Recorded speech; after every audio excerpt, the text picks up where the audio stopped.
மாநாட்டுக்கு அனுமதி கொடுக்காம காவல்துறை காலம் சொல்றாங்க. தமிழக அரசு காலம் தாழ்ந்ததான குற்றச்சாட்டு எழுந்திருக்கு. எப்படி பாக்குறீங்க?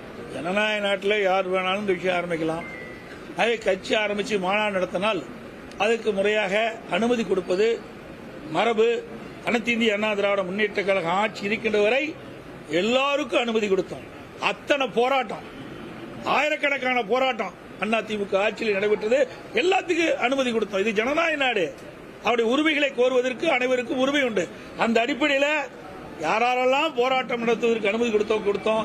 யாரெல்லாம் மாநாடு நடத்த வேண்டும் இருக்கிறார்களோ காவல்துறை அனுமதியோடு, அதுவும் பாதுகாப்போடு நாங்கள் அனுமதி கொடுத்தோம். ஆனால் இந்த விடியா திமுக அரசு இன்றைக்கு வேண்டுமென்றே திட்டமிட்டு இப்படிப்பட்ட செயலில் ஈடுபடுவது கண்டிக்கத்தக்கது.